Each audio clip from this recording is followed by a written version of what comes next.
Bismillahirrahmanirrahim. Alhamdulillahirrabbilalamin. Wassalatu wassalamu ala ashrafil anbiya'i wal mursalin wa ala alihi wa sahbihi ajma'in. Rabbi shrahli sadri wa yassirli amri wahlul 'uqdatam min lisani yafqahu qawli. Amma ba'd. Assalamualaikum warahmatullahi wabarakatuh. Selamat bertemu kembali selepas kita bercuti 2 minggu kan. Seronok cuti kan? Ustazah pun rasa seronok cuti. Tapi bermula pada minggu ni kita kena tarik balik, kita setkan balik pemikiran kita, kembalikan jiwa untuk belajar tu supaya kita dapat kita belajar dengan sepenuh hati kita. Okey, cukuplah cuti 2 minggu tu, cukuplah kamu relax 2 minggu, kita sambung balik belajar. Walaupun duduk kat rumah, tapi kita masih lagi kena tambah ilmu, kena sentiasa belajar, memenuhi hasrat ibu bapa kamu supaya kamu dapat menimba ilmu walaupun berada di rumah. Okey. Jadi untuk hari ni kamu akan bersama dengan Ustazah Wangi, nama Ustazah Wangi Wardahti binti Samno. Kita akan belajar dalam tajuk dalam bahagian akhlak Islamiah dengan tajuk bersikap benar menjauhkan kemunafikan. Jadi kamu boleh bersedia dengan buku, boleh buka buku teks muka surat 188, dan kamu juga boleh terus buka buku modul kamu muka surat 65 dan juga 66. Okey, diharap sudah bersedia dengan buku, pen untuk menulis dan tumpukan perhatian dengan apa yang kita belajar dalam beberapa minit ni. Okey. Okey. Sebelum kita mulakan, ini adalah 4 target yang Ustazah nak kamu dapat sepanjang kita belajar pada hari ini. Okey, objektif pada hari ini yang pertama, supaya kamu dapat menyatakan pengertian dan juga dalil nakli bersikap benar. Okey, yang kedua, supaya kamu dapat menjelaskan sekurang-kurangnya 2 daripada 5 tuntutan bersikap benar. Okey, yang ketiga, menjelaskan contoh sikap benar yang diamalkan oleh Rasulullah sallallahu alaihi wasallam. Nanti kita belajar ada 2 contoh yang dinyatakan.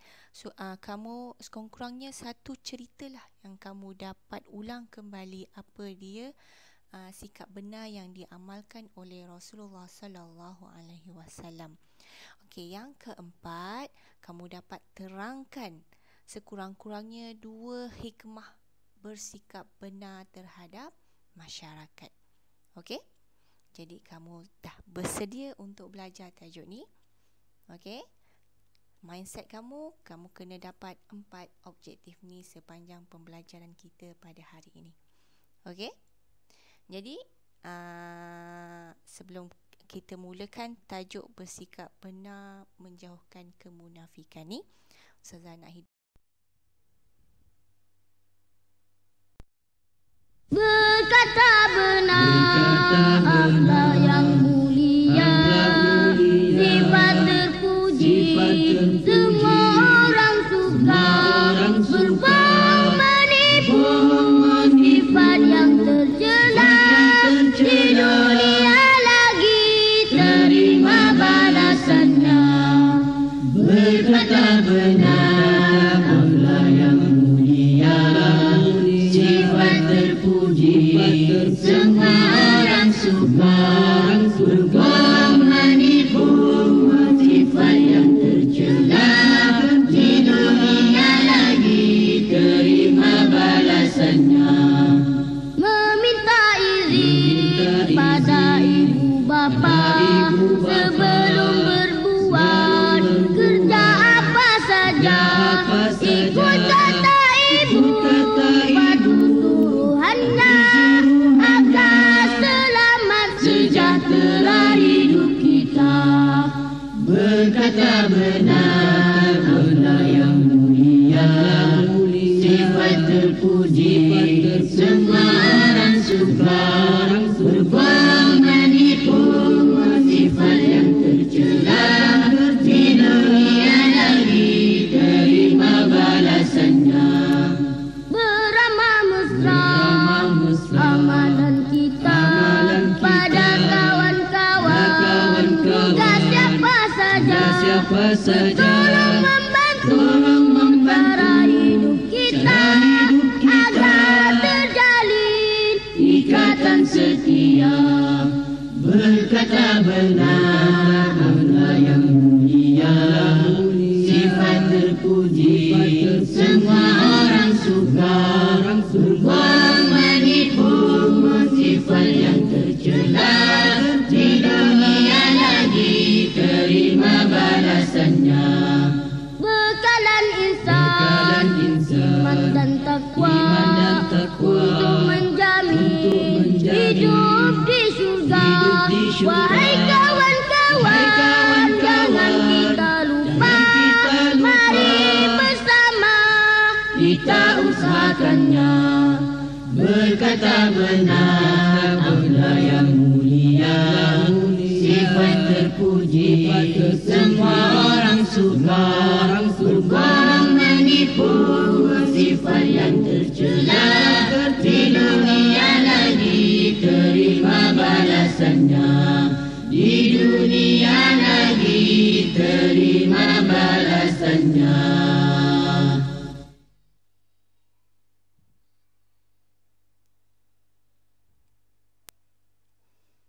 Okey, berdasarkan lagu ni, apa yang awak dapat? Cerita pasal apa?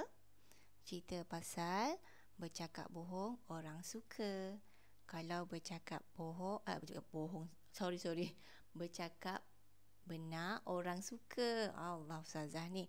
Bercakap benar orang suka. Kalau cakap bohong, orang tak suka, tercela. Dapat balasannya di dunia lagi. Inilah kita kaitkan dengan pembelajaran kita pada hari ini. Kalau awak bercakap benar, orang akan senang dengan awak. Bila awak bercakap benar, banyak benda baik akan datang pada awak. Tapi bila awak berdusta, awak cakap bohong, mula-mula mungkin orang akan suka awak. Tapi lama-lama bila kebenaran itu terbuka, maka orang akan mula membenci awak dan kejahatan tu akan datang kepada awak. Okey? Okey, kita masuk kepada objektif yang pertama, iaitu menyatakan maksud bersikap benar.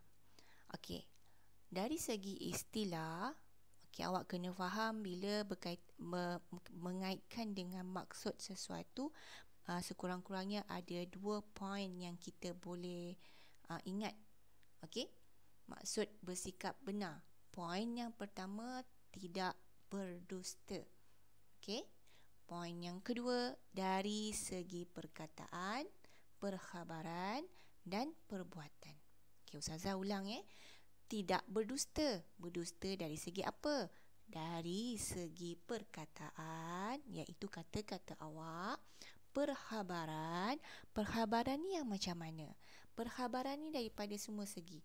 Paling dekat dengan kita sekarang ni ialah perkhabaran dalam media sosial. Betul tak? Contohnya macam awak terima sesuatu mesej, awak terus sebarkan tanpa awak tahu kebenarannya. Maksudnya dari sudut itu pun ada konteks bersikap benar. Tak kisahlah WhatsApp ke, IG ke, FB ke, semuanya sama. Apa jua bahan itu dikira perkhabaran. Okey? Dan lagi satu yang ketiga, dan perbuatan. Perbuatannya maksudnya tingkah laku awak. Okey? So Ustazah ulang, apa maksudnya tadi bersikap benar? Tidak berdusta. Dari segi perkataan, perkhabaran dan perbuatan. Poin pertama, tidak berdusta. Poin yang kedua, dari segi perkataan, perkhabaran dan perbuatan. Okey, dah boleh ingat banyak kali dah Ustazah ulang ni. Okey, seterusnya, cerita pasal bersikap benar, kita nak melaksanakan bersikap benar, mesti ada dalil yang mengukuhkan kenapa kita kena bersikap sedemikian. Okey, ini semua berdasarkan antaranya dalil nakli daripada surah Al-Ahzab ayat yang ke-70. A'udzubillahi minasyaitonirrajim. Ya ayyuhallazina amanu taqullaha wa qulu qawlan sadida. Ya ayyuhallazina amanu taqullah. Maksudnya, wahai orang yang beriman, ittaqullah, bertakwalah kamu kepada Allah. Wa qulu, dan ucapkanlah qaulan sadida, perkataan yang benar. Maksudnya, kalau kamu siapa orang yang beriman tu? Kitalah. Siapa yang beriman, maka apa perlu yang dia buat? Bertakwalah kepada Allah. Apa maksud bertakwa? Taat pada perintah Allah secara zahir dan batin.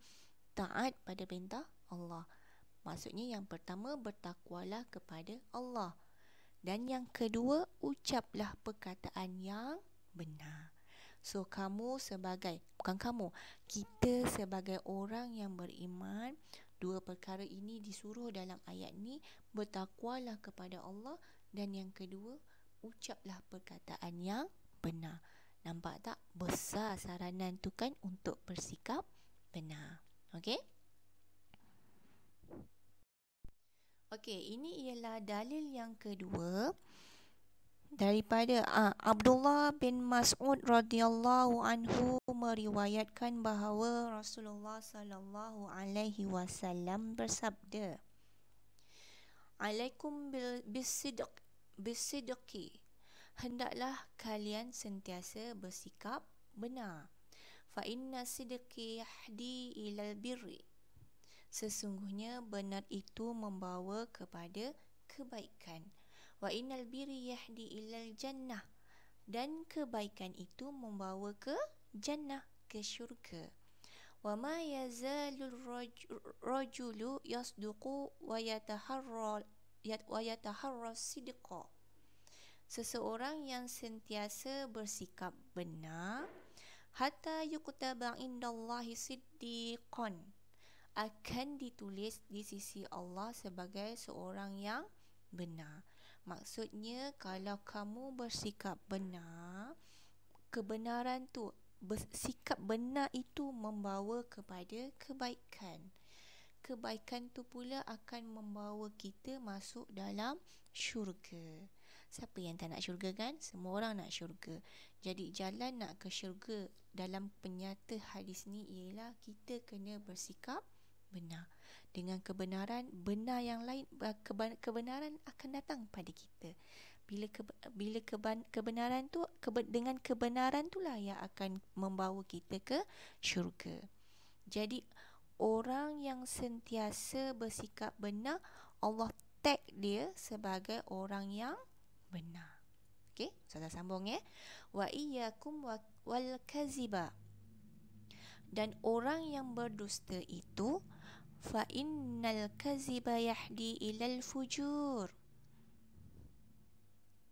sesungguhnya dusta itu membawa kepada kejahatan. Wa innal fujura yahdi ilan nar, dan kejahatan itu membawa ke nar. Nar tu ialah neraka. Wa ma yazalu rajulu yakzibu wa yataharral kazib, seseorang yang sentiasa bersikap dusta, hatta yuktaba, akan ditulis indallahi, di sisi Allah, kazaban, sebagai seorang pendusta. Yang ini ialah lawan kepada orang yang benar. Jika orang tu berdusta, maka kedustaan itu akan membawa kejahatan kepada dia. Dan kejahatan itulah yang akan membawa dia ke dalam neraka. Jadi orang yang sentiasa berdusta ni, sentiasa berbohong ni, Allah tag dia sebagai seorang pendusta, sebagai seorang pembohong. Kalau nak rasa lagi faham, cuba bayangkan kalau kita berbohong satu perkara. Bila kita bagi tahu orang cerita bohong tersebut, orang akan sampaikan kepada orang lain, sampaikan pada orang lain, sampaikan kepada orang lain. Kalau tadi kita boleh andaikan seolah-olah macam ada satu kejahatan. Bila orang tu hantar pada orang lain, dapat 2, dapat 3, dapat 4, dapat 5, dapat 6. Makin bertambah kan? Jadi dengan keadaan bertambah lagi, dengan tersebarnya cerita bohong tu, akan mendapat apa? Pada kita apa yang kita dapat? Kita akan dapat dosa. Maka dosa yang banyak tu menyebabkan kita masuk dalam api neraka. Senang kan? Senang nak faham kan? Senang nak bayangkan macam mana keadaannya? Sebab itulah bahayanya bercakap bohong, bercakap dusta. Okey? Boleh faham ya hadis daripada ni? Okey, seterusnya, hukum bersifat benar. Bersifat benar pun ada hukumnya. Hukumnya ialah wajib. Maksudnya kita wajib, mesti, kena bersikap benar dalam kehidupan seharian kita. Nak cakapnya, sentiasa dalam hidup kita, sentiasa kena tanamkan dalam hati, aku kena jujur, aku kena betul-betul jangan bercakap bohong, kena lakukan benda yang benar sahaja dalam kehidupan ni. Okey? Tetapi ada beberapa situasi yang dibolehkan untuk kamu berdusta. Situasi ni lebih kepada Ustazah terangkan dulu ya.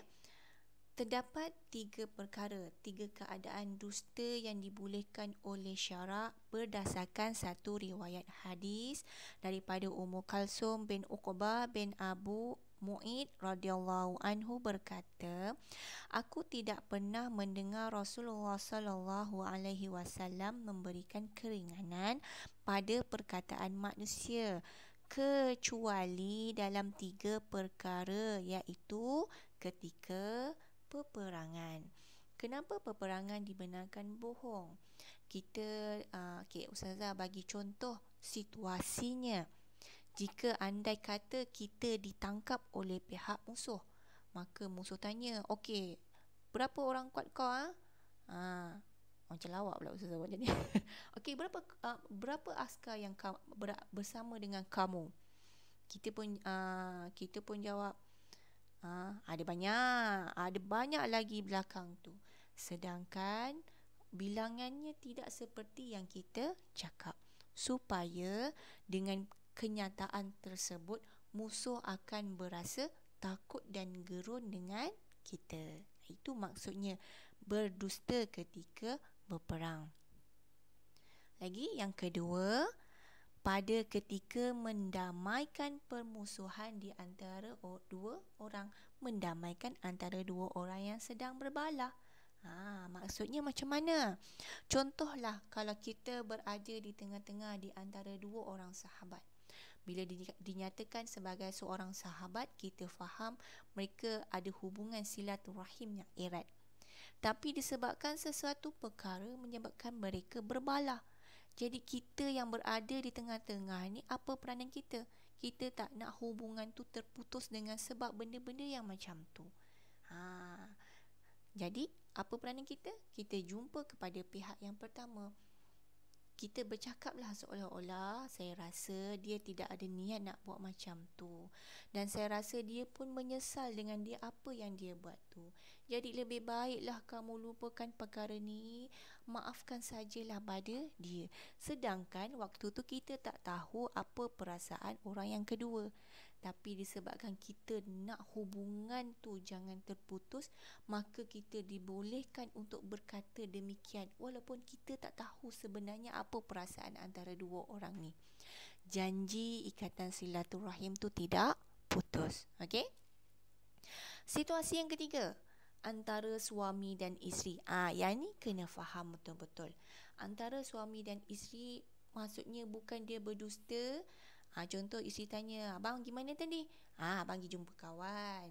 Padahal dia pergi jumpa isteri dia yang disembunyikan selama 5 tahun. Contoh, yang itu tidak dibenarkan. Yang dibenarkan dalam situasi ni hanyalah benda-benda yang simple je. Contohlah kan, biasalah perempuan tengok cermin, tayang-tayang body.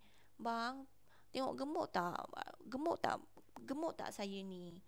Takkanlah suami tu nak jujur sangat, gemuk, takkan macam tu. Jadi cara dia, taklah, okey je tu. Kalau peluk sedap lah tu. Tu contohnya. Hakikatnya walaupun badan isteri tu dah besar, dan lahirkan anak 7 orang, mestilah besar. Ingat senang ke nak kurus? Cuba tanya mak awak. Ingat senang ke? Jadi itulah peranan suami, memberitahu, maksudnya berdalih, berdusta untuk menyenangkan hati dia. Samalah macam ada cerita antara Rasulullah dan Aisyah. Aisyah tanya, sedap tak makanan ni? Nabi tak cakap apa-apa, sebab Nabi orang yang jujur dalam kata-katanya. Kalau orang Melayu ni dah saya cakap dah, sedap, mesti cakap macam tu kan. Tapi apa Nabi buat? Nabi ambil makanan tu, suap kepada dalam mulut Aisyah. Biar Aisyah sendiri rasa macam mana perasa makanan tu. Hebat kan? Okey. Inilah dia 3 situasi yang dibenarkan untuk berbohong hanya dengan sebab kita nak menjaga sesuatu, maksudnya nak untuk mengurangkan impak yang lebih negatif ataupun kemudaratan yang lebih besar. Okey? Boleh faham ya? Hanya situasi ini sahaja. Okey? Okey, seterusnya kita masuk kepada objektif yang kedua, tuntutan bersikap benar. Maksudnya kalau tadi objektifnya kamu boleh menyenaraikan, menjelaskan 2 daripada 5 tuntutan bersikap benar. Kalau kamu rujuk kepada buku teks muka surat 189, dekat sini dah dinyatakan dah dibahagikan. Tuntutan bersikap benar tu ada pada 5 situasi. Situasi yang pertama, benar dalam tutur kata. Yang kedua, benar dalam niat dan kemahuan. Yang ketiga, benar dalam keazaman dan cita-cita. Yang keempat, benar dalam menepati janji. Dan yang kelima, benar dalam tugas. Jadi kita pergi satu-satu ya. Yang pertama, benar dalam tutur kata. Maksudnya dari segi percakapan kita. Tidak berbohong apabila berkata-kata dalam semua keadaan. Okey, ini maksudnya kalau kita bercakap, kalau boleh berkata pada benda-benda yang betul-betul terjadi. Okey? Kadang-kadang macam biasa dah sekarang ni, macam biasa bercakap bohong untuk sedapkan ayat. Contohnya mungkin contohnya macam ni lah. Contoh, okey, cikgu tanya, kamu dah siap berapa muka surat? Kamu dah siapkan 2, tapi nak sedapkan kata-kata, saya dah siapkan 5 dah cikgu. Tambah lagi sikit, berbohong. Sebab itu perkara yang tidak benar. Maka benda tu sangat salah. Ataupun berbohong untuk sedapkan cerita. Supaya orang suka pada kita. Itu pun perkara yang salah. Saya rasa kita sama-samalah kita pernah buat benda tu. Jadi apa tindakan kita? Aku pernah buat. Jadi apa kita kena buat?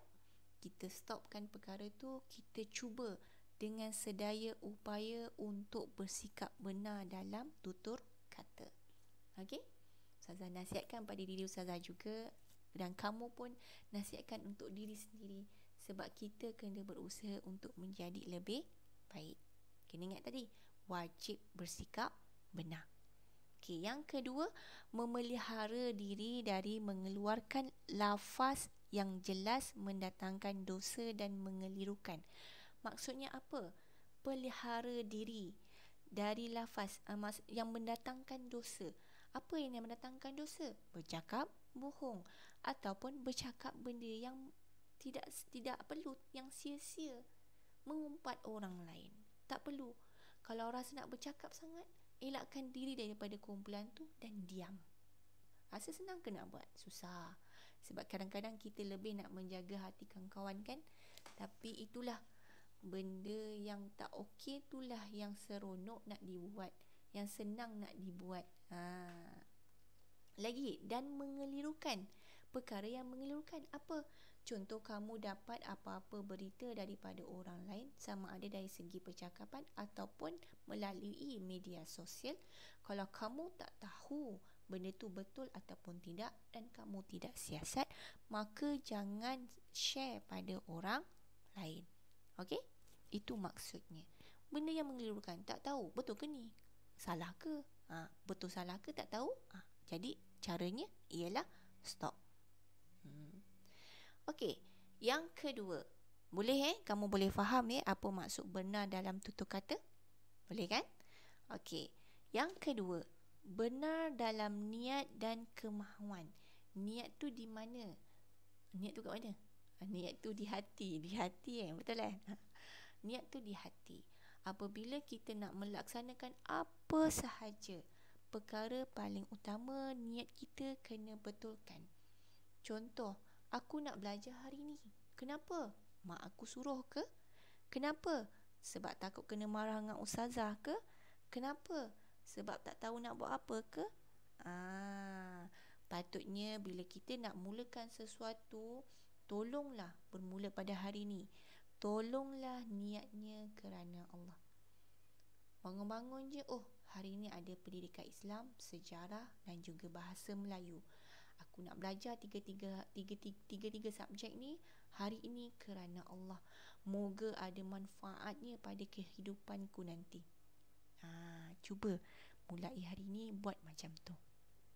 Contoh, nak makan. Makan kena ada niat ke? Alah, makan kerana Allah. Makan kerana Allah.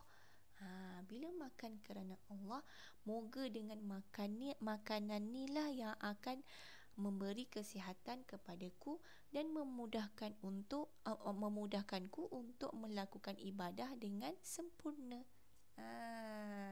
Nampak macam simple kan? Tapi kena ingat, innal a'malu binniyat.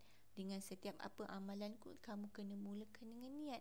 Bila kamu niatkan kerana Allah, maka ada pahalanya untuk perkara tersebut. Seronok kan?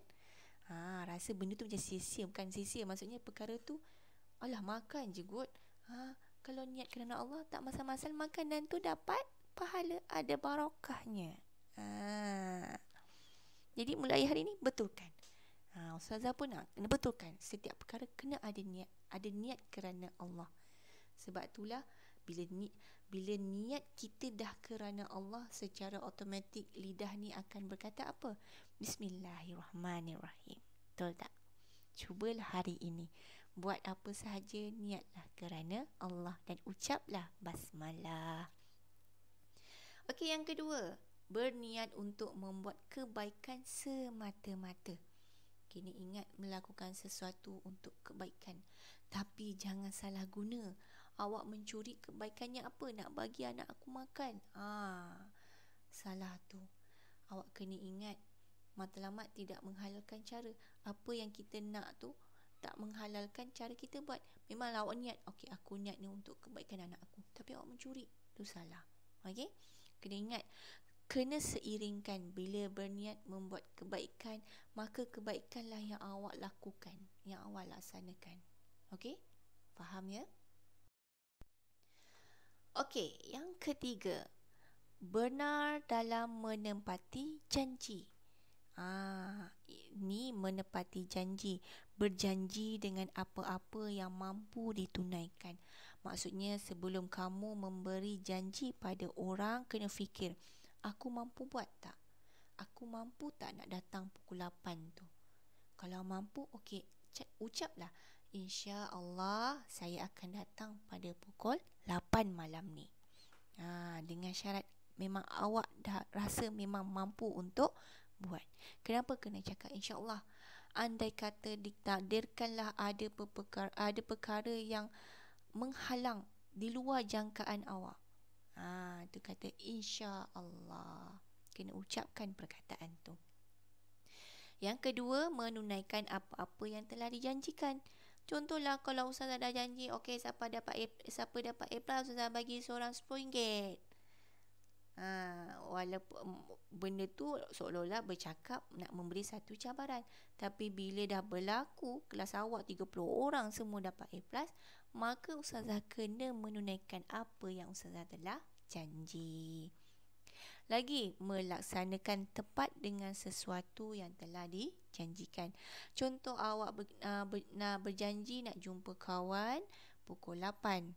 Janji dengan tepat, melaksanakan dengan tepat. Maksudnya sebelum jam tu tepat pukul 8 awak dah berada di situ. Jangan sampai pukul 8 suku awak sampai, pukul 9 awak sampai, 8 malam awak baru sampai. Maka maksudnya kamu tidak mencapailah benar dalam menepati janji. Okay? So, kalau nak berjanji kena fikir, mampu tak aku buat? Kalau mampu, insya-Allah cakaplah apa yang awak janji. Dan awak kena usaha untuk melaksanakan apa yang telah dijanjikan. Sebab itulah dengarkan janji Melayu. Sebab dia tahu orang Melayu ni janji pukul 8 suku kita call, cakap apa? On the way. On the way kat mana? Baru on the way buka mata. So lepas ni tolonglah janji-janji orang Islam kena tepat kalau boleh sebelum masanya lagi awak sudah ada di situ. Itu nasihat untuk ustazah juga tu. Okey, yang keempat.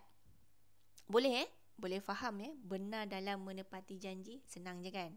Okey. Dia sebenarnya benda ni kita dah tahu, cuma motif tajuk ni ialah memperingatkan semula kita, memperbaiki lagi kehidupan kita. Okey, yang keempat, benar dalam keazaman dan cita-cita. Maksudnya kita hidup ni mesti ada matlamat. Matlamat kita jangka panjang, sebab hidup kita ni sementara sahaja di dunia kan. Jangka panjangnya kita target pergi mana? Masuk ke syurga. Jadi kita dah ada cita-cita dan mesti berazam untuk mencapai cita-cita tu. Okey? Tapi dalam masa jangka pendek, awak sebagai pelajar, apa yang awak buat? Mestilah awak berazam, bercita-cita untuk menjadi pelajar yang cemerlang kan? Ni saya bagi contoh lah, pelajar yang cemerlang dapat 10A dalam SPM 2022. 2022, betul lah, 2022. Jadi kalau kamu bertekad mencapai apa-apa yang dicita-citakan, macam mana tekad awak tu? Oh, aku dah dapat masuk dah ni sekolah teknik Tuanku Jaafar. Jadi aku bertekad matlamat seterusnya ialah nak dapat 10A. Okey? Jadi bila dah bertekad nak dapat 10A tu, yang kedua apa tadi? Tindakan yang dilakukan seiring dengan keazaman untuk mencapai matlamat. So dah matlamatnya tadi, cita-citanya tadi dapat 10A. So apa tindakan awak? Adakah awak tidur je kat dorm? Adakah awak tidur je kat rumah? Awak ignore je semua kelas online? Tak kan? Mestilah awak bersemangat on time masuk dalam kelas online. Walaupun cikgu tak nampak, tapi bila kata pukul 8 start, awak kena mula pukul 8. Kerana apa? Sebab tadi awak dah bertekad untuk dapat 10A. Caranya, tindakannya, awak bersungguh-sungguh mempelajari semua mata pelajaran yang awak ada. Itu maksudnya. Bersungguh-sungguh tu macam mana pula? Bila belajar awak boleh ke tengok je video tu? Tak. Belajar awak kena faham tekniknya, awak kena melihat, awak kena mendengar dan awak kena mencatat. Bila semua tu awak dah ulang, mendengar, lihat dan catat, lepas tu awak kena fahamkan. Bila faham, awak hafal, ingat. Itu tindakannya. Tindakan untuk mencapai cita-cita 10A tu. Faham kan? Okey, yang kelima, benar dalam tugas. Apa maksud tugas? Adakah tugas ni hanya untuk orang dewasa? Tidak. kamu pun ada tugas. Peranan kamu sebagai seorang pelajar apa? Belajar, betul tak? Menuntut ilmu. Mak ayah dah banyak labur duit awak masuk dalam sekolah teknik Tuanku Jaafar. Jadi peranan awak pula kena masuk dalam kelas. Kalau situasi kelas sekolah sekarang ni apa?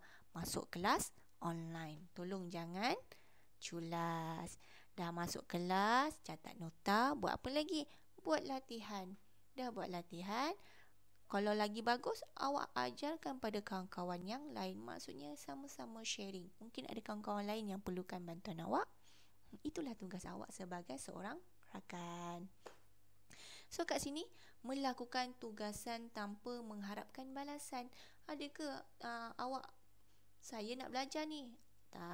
Kalau saya belajar ni, mak kena bagi saya iPhone 12. Ada ke macam tu? Patutnya tidak. Boleh. Awak kena buat sebagai seorang pelajar, buat tugasan tu tanpa mengharapkan balasan. Awak nak mendapatkan apa? Barakah dekat daripada ilmu tersebut. Yang kedua, mesti melakukan tugasan dengan cara yang terbaik. Kena sehabis baik awak belajar. Sehabis baik untuk melakukan tugasan tersebut. Sepenuh hati. Kalau betulkan tadi niat kerana Allah, maka secara automatik awak bersungguh-sungguh untuk melaksanakan tugasan awak. Okey? Cukup 5. Tuntutan bersikap benar. So, awak boleh ulang kan? Yang pertama tadi apa? Benar dalam tutur kata. Yang kedua, benar dalam niat dan kemahuan. Yang ketiga, benar dalam menepati janji. Yang keempat, benar dalam keazaman dan cita-cita. Last sekali, benar dalam tugas. Okey? Boleh ingat ya? Boleh faham ya? Catatlah sesuatu supaya awak faham dan ingat betul-betul. Okey? Okey. Cuba awak tengok buku teks. Ustazah pun tak lampirkan dalam Ustazah punya slide. Tengok buku teks muka surat 189 tu. Kat situ dekat bawah tu ada spektrum ilmu kan. Okey, Ustazah nak awak buat pembetulan ayat tersebut ya. A'udzubillahi minasyaitonirrajim. Ya ayyuhallazina amanu taqullaha wa kunu ma'as-shadiqin. Surah At-Taubah. Okey, 3-3 tu awak potong sebab 3-3 tu adalah untuk surah Al-Ahzab. Okey, surah At-Taubah 3-3 tu potong, tulis tukar kepada 9. Maksudnya surah Taubah ni surah yang ke-9. Ayat 119, ayat 119. Okey? Lah biasalah, buku pun manusia yang buat. Manusia itu tidak sempurna. Okey? Okey, cuba Lalang tu dah tengoklah kan. Maksud dia, wahai orang-orang yang beriman, bertakwalah kamu kepada Allah. Samalah macam tadi kan. Kalau kamu orang beriman, yang pertama bertakwalah kepada Allah. Dan hendaklah kamu berada bersama-sama orang yang benar. Nak cakapnya, kalau kamu nak jadi orang yang benar, maka letaklah diri kamu ni dalam golongan orang-orang yang benar. Maksudnya, carilah kawan-kawan orang yang bersikap benar. Sebab itulah kawan tu memainkan peranan yang penting. Kalau kamu berkawan dengan orang baik, maka kamu akan berusaha untuk menjadi yang baik. Maka contoh yang lain, macam mana nak berada bersama-sama orang yang benar? Berkawanlah dengan ustaz-ustazah. Wow. Berkawanlah dengan alim ulama. Berkawanlah dengan orang-orang yang banyak ilmunya, yang alim dalam ilmunya.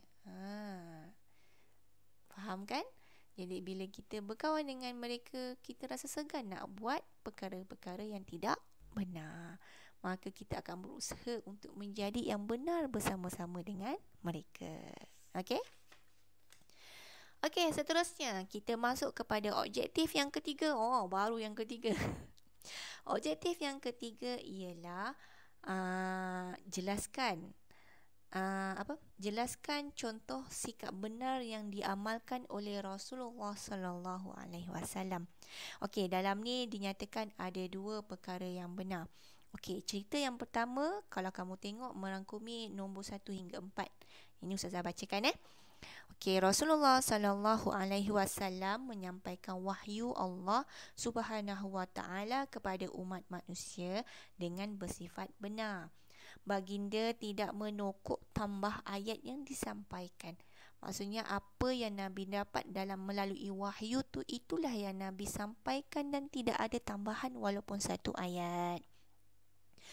Ajaran Islam yang disebarkan juga tidak mengikut kehendak dan pendapat peribadi baginda, kerana setiap tutur katanya berdasarkan wahyu Allah. Inilah hebatnya Nabi junjungan kita. Hal ini dibuktikan dengan firman Allah Subhanahu wa taala, "Wa ma yantiqu 'anil hawa in huwa illa wahyu yuha." Daripada surah Al-Najm ayat yang ketiga dan 4. Maksudnya, dan ia tidak memperkatakan sesuatu menurut kemahuan dan pendapatnya sendiri. Segala yang diperkatakannya itu tidak lain hanyalah wahyu yang diwahyukan kepadanya. Hebat tak? Hebat. Okey, cerita yang kedua daripada cerita nombor 6, 5 hingga 8 tu. Terdapat sebilangan orang yang suka bergurau tetapi tidak berkata benar. Nak cakapnya, kita ni suka bergurau tapi biasa gurauan kita tu mesti diselangi dengan cerita yang tidak benar, cerita bohong. Mereka berasa seronok bergurau dengan cerita-cerita palsu. Rasulullah SAW juga pernah bergurau. Nak cakap Nabi manusia biasa, pernah juga bergurau. Apa bezanya? Namun beliau sentiasa bersikap benar walaupun ketika sedang bergurau. Al-Hasan radhiyallahu anhu menceritakan bahawa seorang perempuan tua telah datang berjumpa Rasulullah SAW supaya baginda mendoakannya masuk ke dalam syurga. Ada seorang perempuan datang, doakan Rasulullah, doakanlah aku masuk dalam syurga. Lalu baginda memberitahunya bahawa orang tua tidak akan masuk ke dalam syurga. Terkejutlah dia. Bila terkejut, wanita tua itu terus berlalu pergi sambil menangis. Lalu Rasulullah SAW bersabda dengan maksudnya, kamu beritahulah kepadanya bahawa sesungguhnya dia tidak akan masuk ke syurga dalam keadaan tua. Nabi bergurau, tetapi gurauan tu disertakan dengan firman Allah daripada surah Al-Waqiah. Bukan main-main Sesungguhnya Allah Ta'ala berfirman, sesungguhnya kami ciptakan wanita-wanita penduduk syurga itu secara langsung, di mana kami jadikan mereka gadis-gadis yang penuh dengan cinta. Cinta kepada siapa? Kepada suami masing-masing dan sebaya umurnya. Maksudnya tua macam mana pun kalau dia meninggal, kalau masuk syurga, maka mereka muncul dalam keadaan gadis senti, cawak kan, muda. Nabi nak bergurau dengan perempuan tua tu bahawa tak ada orang tua dalam syurga. Nak cakapnya, boleh masuk syurga, memang akan masuk syurga, tapi dalam keadaan dia dalam muda. Nabi nak cakapnya Nabi bergurau, tapi gurauannya berserta dengan firman Allah. Hebat kan? Okey, itu dia antara dua cerita menunjukkan contoh Rasulullah bersikap benar. Ini hanya sebahagian kecil, kalau ikutkan banyak lagi. Tapi yang ini ingatlah salah satu. Okey? Okey. Kita teruskan kepada objektif yang keempat. Objektif yang terakhir sekali. Terangkan dua hikmah bersikap benar. Dua kebaikan, maksudnya kebaikan jika kita bersikap benar. Okey, apa kebaikan yang pertama? Terpelihara daripada sifat munafik yang dibenci oleh Allah. Apa dia munafik tu? Apa sifat-sifat dia? Nanti kita belajar selepas slide ni, okey? Maksudnya, bila kita bersikap benar, maka secara automatik kita mengelakkan diri tergolong dalam orang-orang munafik. Okey, kena ingat munafik nanti di akhirat tempatnya di mana? Dalam api neraka. Nak ke kita? Tak nak. Kita ada tak sifat munafik tu? Tak tahulah, mungkin ada, mungkin tak. Habis kalau ada, nak buat apa?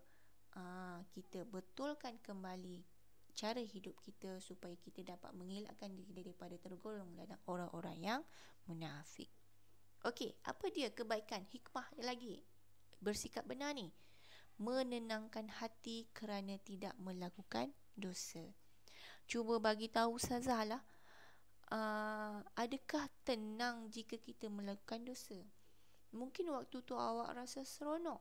Contohlah, pergi dating pegang tangan. Waktu pegang tangan tu naik share, seronok, rasa bergetar-getar gitu kan. Macam biasa je Ustazah.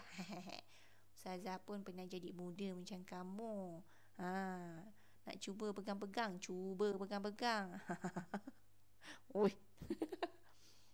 Tapi keseronokan itu hanya sementara. Selepasnya hati kamu tidak akan merasa tenang kerana telah melakukan perkara maksiat.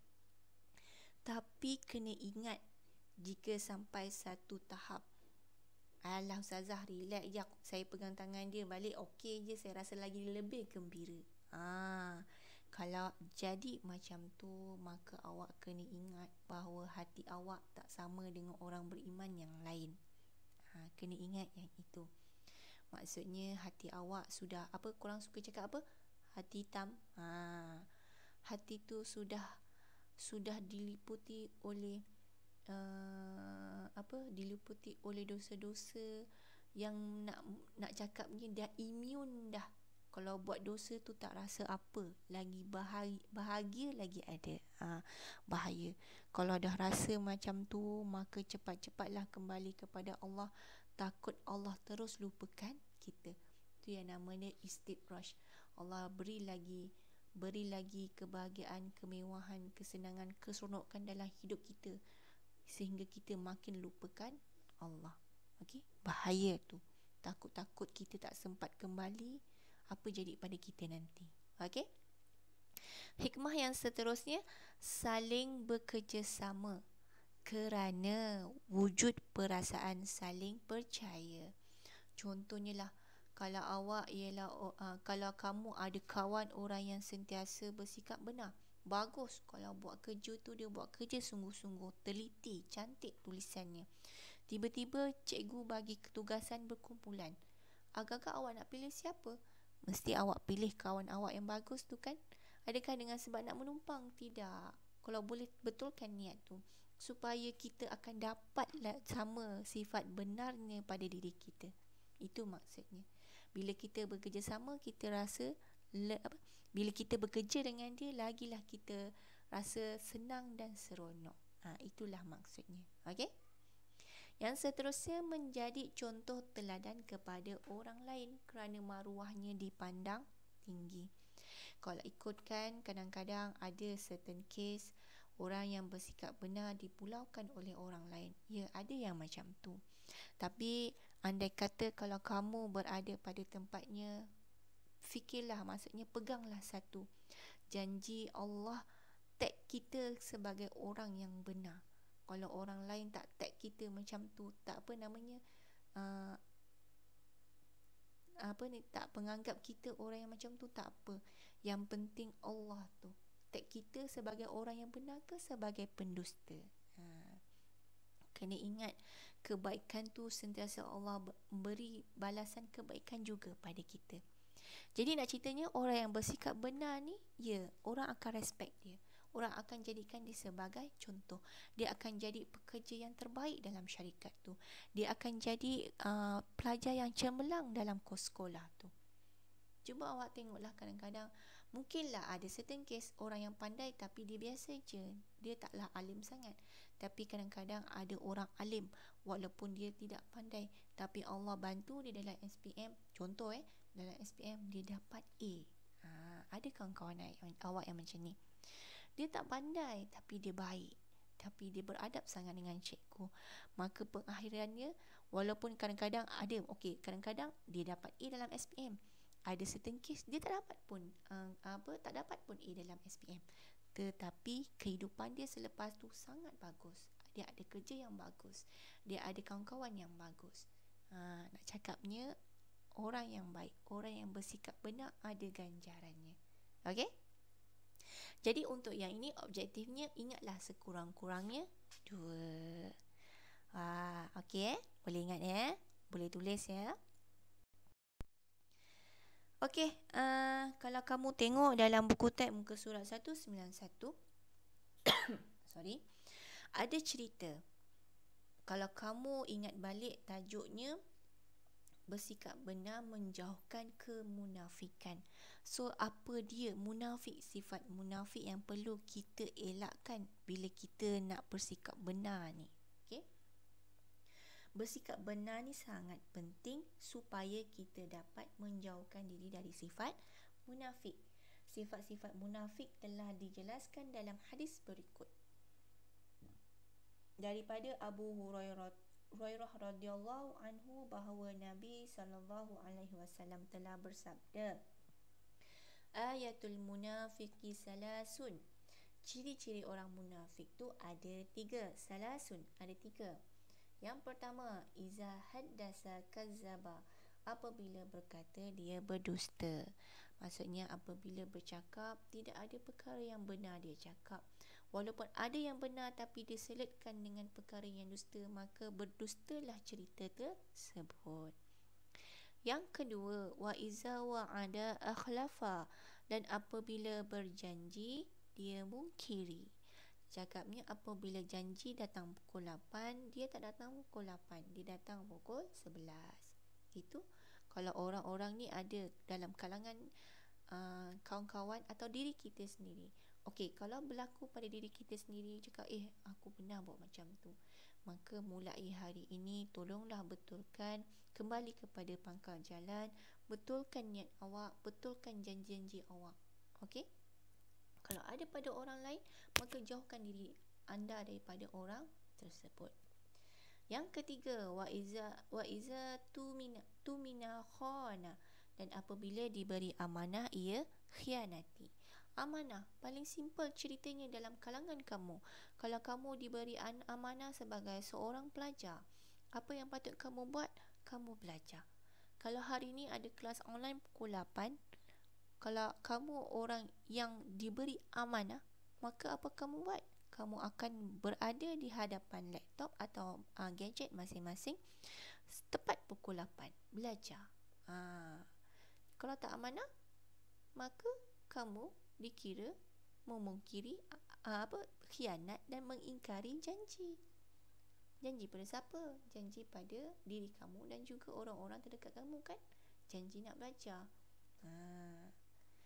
Amanah kena online pukul 8, maka janganlah khianati. Itu maksudnya. Secara kasarnya tiga-tiga ni kalau ikutkan, kalau kamu tak jaga akhlak kamu, tak jaga diri kamu, kita lah, kalau kita tak jaga diri kita, mungkin kita akan buat. Tapi bila kita sedar kita buat kesalahan, maka kembalilah ke pangkal jalan, kembalilah kepada Allah. Maka kena ingat 3 sifat ni yang menyebabkan kita terhindar daripada bersikap benar. Maka jauhilah. Kalau ada dalam diri kita, kembalilah bertaubat. Kalau ada pada orang lain, maka kita jauhkanlah diri daripada orang tersebut. Kena ingat tadi, kita mesti berada dalam kalangan orang-orang yang benar. Okey, habis dah. Okey, Ustazah nak ulang sikit je. Objektif pembelajaran hari ini kita ulang sikit-sikit, nak bagi kita awak ingat balik apa yang kita belajar sepanjang dah 53 minit ni kan. Okey, kita tengok yang pertama. Objektif yang pertama ialah menyatakan pengertian. Pengertiannya tadi apa? Tidak berdusta. Berdusta dari segi apa? Segi perkataan, perkhabaran dan perbuatan. Apa dalilnya? Dalilnya daripada surah Al-Ahzab ayat 70. Ya ayyuhallazina amanu taqullaha wa qulu qawlan sadida. Hafallah dalil tersebut. Okey. Yang kedua, menjelaskan 2 tuntutan bersikap benar. Ada 5 tadi kan? Jadi apa 2? Paling senang. Yang pertama, benar dalam tutur kata. Yang kedua, benar dalam tugas. Ustazah suka yang tu sebab simple. Yang ketiga, objektif yang ketiga, menjelaskan contoh sikap benar yang diamalkan oleh Rasulullah. Mana yang awak ingat tadi? Ingat cerita pasal Rasulullah bergurau mengenai orang tua. Okey. Yang keempat, last kali, terangkan 2 hikmah bersikap benar terhadap masyarakat. Apa hikmahnya? Kita disenangi oleh orang lain, disenangi atau dihormati oleh orang lain. Yang kedua, menenangkan hati kerana tidak melakukan dosa. Okey, habis dah pembelajaran pada hari ini. Kalau awak tak faham, awak boleh bertanya pada ustazah awak selepas ni, sebab nanti awak ada sesi dengan mereka. Okey, bila tak faham, tanya. Bila dah faham, tolong buat dalam buku modul, selesaikan 2 muka surat tersebut. Dan bila dah selesai, awak dah catat, awak dah menulis, awak dah baca, awak dah faham, maka awak boleh menjawab soalan dalam Google Classroom. Okey? Jadi, apa yang Ustazah harapkan awak pada hari ini, supaya awak dapat mengamalkan bersikap benar dalam kehidupan. Ustazah rasa Ustazah pun sama macam awak. Benda macam ni, perkara yang macam ni memang sangat susah nak buat. Tapi kita kena ada cita-cita dan apa tadi? Cita-cita dan niat dan kemahuan. Apa matlamat kita? Kita nak masuk syurga. Nak masuk syurga nak kena buat apa? Bertakwa kepada Allah. Salah satu takwa tu apa? Bersikap benar. Nak bersikap benar ni sekurang-kurangnya apa? Jangan bercakap bohong. Lagi kena betulkan matlamat kita ni hidup kat dunia ni macam mana. Keazaman tu kena ada. So mulai hari ni betulkan niat kita. Kena ingat biar melakukan apa sahaja tu kerana Allah, supaya ada pahalanya, ada kebaikannya dalam kehidupan kita. Dan seterusnya sentiasa berusaha bersikap benar dalam kehidupan kita. Okey, sampai di sini saja dahulu. Kita sambung pada sesi yang lain. Mudah-mudahan ada manfaatnya pembelajaran kita pada hari ini. Moga kamu dapat amalkan dalam kehidupan kamu ni. Kita pun hidup tak lama di dunia ini. Ustazah nasihatkan kepada diri Ustazah, dan kita sama-sama menasihatilah. Okey, sampai di sini sahaja dahulu. Wabillahi taufiq wal hidayah. Assalamualaikum warahmatullahi wabarakatuh.